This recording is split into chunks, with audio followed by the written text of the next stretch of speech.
Guys, what the heck is up? Welcome to the Platinum Built YouTube channel. Anyways, this past week here in Pittsburgh, Pennsylvania, or pretty much, I think it was pretty much all over the good old US of A, we had borderline triple digits. That's pretty hot any way you look at it. So today we're going to talk about some tips and tricks to make sure your diesel stays running cool and stays running like a dream. Let's go. I can tell you that the majority of the people don't take into consideration your vehicle when it's this hot. I mean, when you're cranking triple digits, 100 and some degrees, humidity, the sun's blaring down, that can definitely take effect on a bunch of things. The performance of your vehicle, the engine, the safety, and I feel like that is a majorly overlooked thing is your vehicle when it's just hot. You know, you can't just expect to get in your vehicle and drive and keep driving and driving and driving and nothing happen. Alrighty, so first things first, I can definitely tell you that the absolute last thing that you want to do in this triple digit heat wave is get up in your rig and it be smoking hot and your AC don't work. So the first thing I would recommend you doing is completely inspecting your air conditioning system. Now, if you don't know how to do that, take it somewhere, get your stuff checked. But it's always good to get it looked at to do some preventative type maintenance, just in case your AC is on its last leg of operation. While we are off topic really quick, talking about what benefits you in the heat, make sure you always have your trusty dusty essentials. That being beef jerky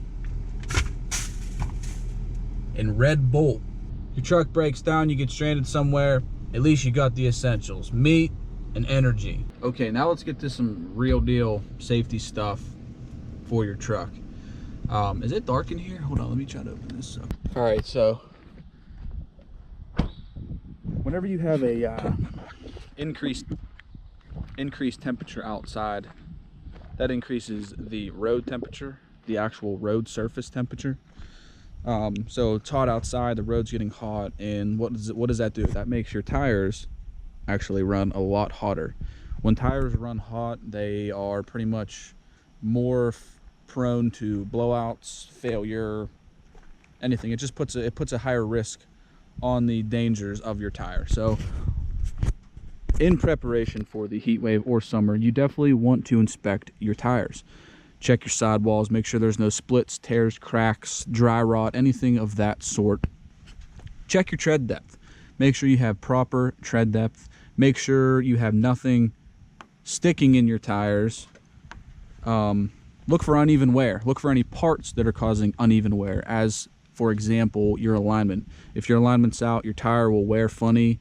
Somewhere on the tire you will definitely see an irregular wear, like this side over here will be bald, this side over here will have a lot of tread, or vice versa. If you have bad shocks, your tires will have bumpy waves in the actual tread wear. I mean, I'm not a super expert on this, so don't hold me to that. Check for any foreign objects sticking in the tire. Definitely it is a good thing to check all four tires very thoroughly, especially if you're going to be going on a trip, or you know, just for the heat itself. You know, the tires will run a lot hotter. When tires run hotter, like I said, they are more prone to blowouts. Anything of that sort will definitely put you in a serious bind. You do not want to have a blowout cranking down the highway 75, 80 mile an hour, family in the car. As for me, a new baby in the car, which would be very dangerous, sketchy, and simply avoidable, if you ask me, with a simple tire inspection. All right.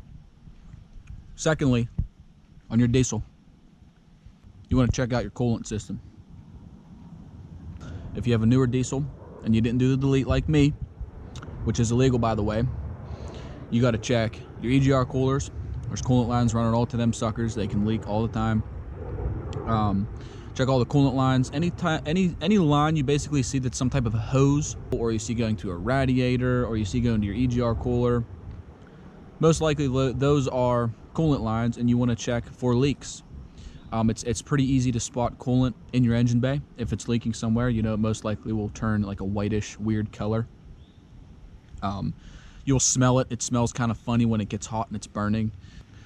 Next is your actual coolant itself. It is highly recommended to change your coolant at least every 2 years. Do a full coolant swap out.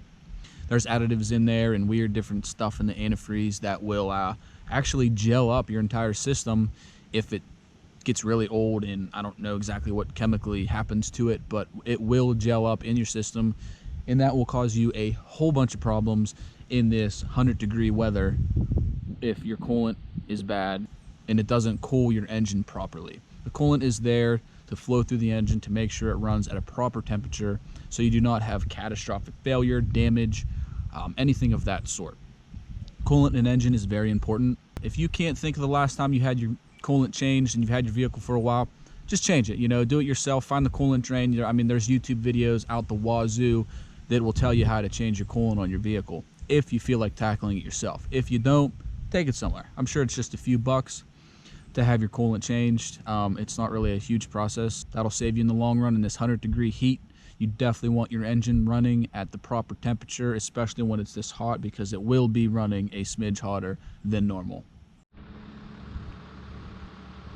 Good old Cummins down yonder. I'm just sitting here eating my beef jerky and drinking my Red Bull. Old boy comes right out of the woods. Gets right in his old second gen. Fires it up. Drives on off. That's what I like to see. Okay, so moving further into the engine bay.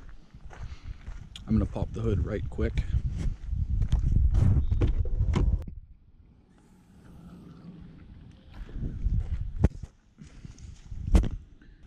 So after you check your coolant, you're going to want to make sure that your truck is getting proper airflow to the engine. As in, if you're a mud bogger, you go off-roading a lot, you want to make sure that there is no mud clogging your radiator, your intercooler, or any type of cooler or radiator situation that you may have. You want to make sure that those are free and clear of mud, leaves, sticks, rocks, bugs, any type of debris that could be blocking the airflow from going into your engine. You want to make sure that that's clear. I have seen a couple trucks overheat due to that exact fact. You know, some old sons go mudding out there in the woods, you know, and they go cake their truck in mud. They come back, they hose it off, it looks clean, they detail it. They're driving down the road, the thing overheats, you got some major problems. And you know what the problem was? Right in there was completely caked in mud, and it was allowing zero airflow to enter the radiator, and that didn't last long, and that's a bad deal there. After you want to check that out, you definitely want to check your good old air filter. And don't just look at this little stupid thingy here. Just pop your lid off your air filter. If you have an aftermarket air filter, you will be able to just look at it straight away. Unless you have like a pre-filter on it or something like that, you know, a nice big old air filter sitting right here, you'll be able to see if it's clear, if there's anything blocking it that would be causing airflow restrictions. Actually, my air filter is pretty gosh darn dirty. There's a bunch of bugs in there. That is definitely probably due for a change. I am definitely slacking on that one there. Check your air filter. Check your air filter intake system. Make sure it is all sealed properly. If you have a box like this, make sure all the flaps are down. You don't want to be sucking in any debris or dirt. Make sure all your boots on your intake system are all intact and properly attached. Like for example, if your intake goes directly to your turbo, you want to make sure that that rubber seal grommet type deal that connects, that acts as a coupling to your turbo into your air intake tube, you want to make sure that that rubber grommet type deal is properly on the turbo and properly on your intake tube. I have seen that 100 times where this bottom boot here is only half on the turbo inlet, and that doesn't work at all because there's a whole crack on the bottom that the turbo's sucking in air, and you definitely don't want that. So make sure your whole intake system is properly intact properly sealed, you have a good air filter, and you have proper airflow going into your engine. Simple.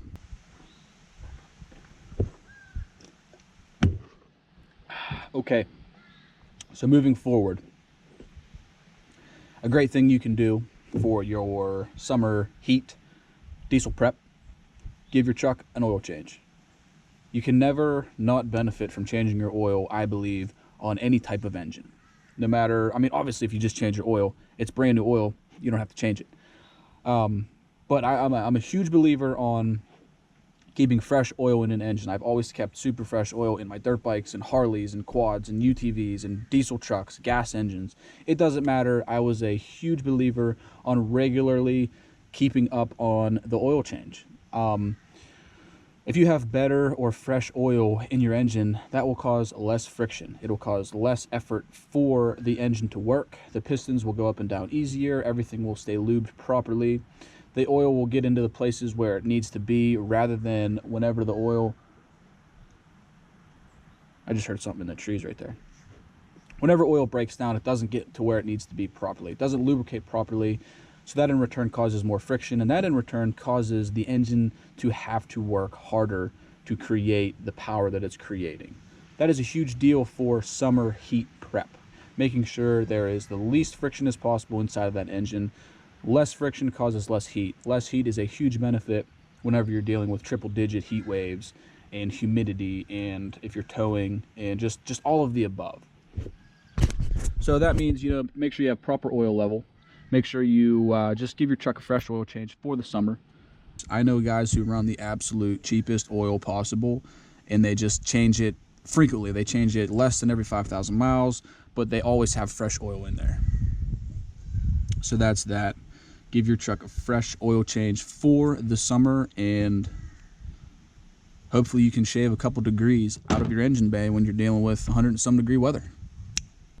Do me a favor real quick, guys. If you're not subscribed yet, hit that subscribe button. Join the Platinum Built family.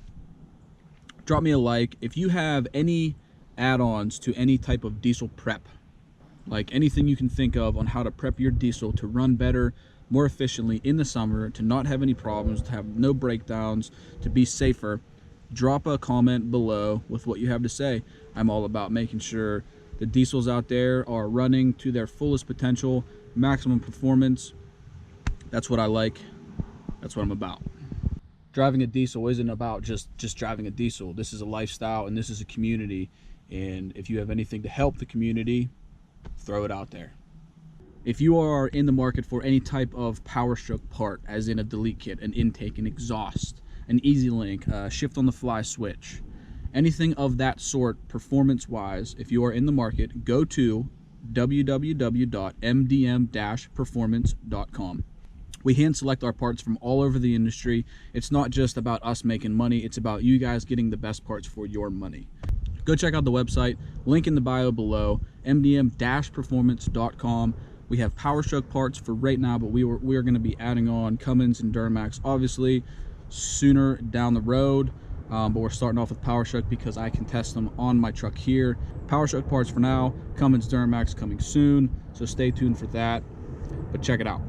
But that is all she wrote for today, guys. Those are a few tips for you to prepare your diesel truck for the summer heat. I figured I'd make this video because it has been so smoking hot. I mean, I'm talking 100 and some degrees every day. I know that's normal for warm climate areas, but for here in Pennsylvania, that's pretty hot. And this is a majorly overlooked issue with today's diesels, even just regular trucks and gas engines and cars and whatever. No one really thinks about how the heat affects their vehicle. They just get in, start her up, put her in drive, and go down the road. So hopefully this can help anyone out there. If you thought it was good, hit the thumbs up. Don't forget to subscribe and stay tuned for more videos. I'm heading to the house. I'll see you guys in the next video. Peace!